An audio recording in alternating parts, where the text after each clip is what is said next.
Well, Food for Thought Thursday is back around, and that means it's time to take a look at the dozens of restaurant inspections across Lubbock this week.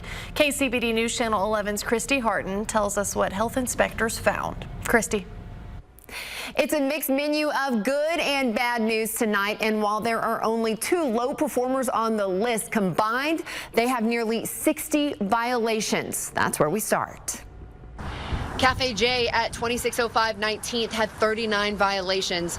Here's a look at their priority violations. Ready-to-eat chicken was above the safe cold temperature of 41 degrees. Several ready-to-eat food items did not have a date mark, including a dairy product, cut onions, meatballs, and marinara sauce.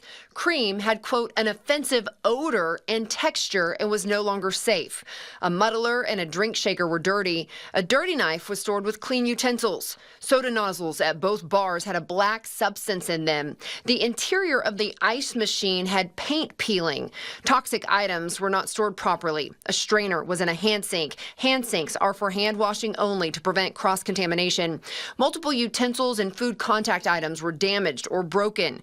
The drain line from the 3-compartment sink was leaking. It was not maintained and operated according to the plumbing code. 2 hand sinks were not plumbed correctly. The report shows most of the violations were corrected at the time of the inspection.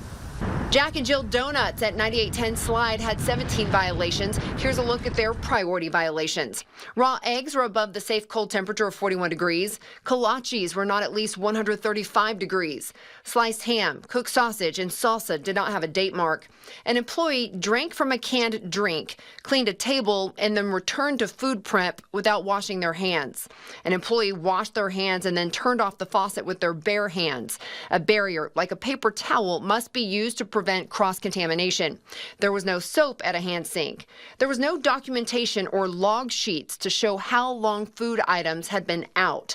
The 3-compartment sink is leaking into a waste bucket. Food handler cards for employees were expired. The inspector notes, due to the number and the nature of the violations, food safety knowledge was not demonstrated. The report shows most of the violations were corrected while the inspector was there. Now to the good news. Here's a look at this week's top performers. Daiquiris to Go at 1803 7th, Lit Brews at 3501 50th, Raising Cane's at 5203 57th, River Smith's Catering at 406 Avenue Q, Chicken Salad Chick at 5015 Milwaukee, and On the Hook Fish and Chips at 5002 West Loop 289. You can check out all those violations on our website. Just check out Food for Thought at kcbd.com. Back to you.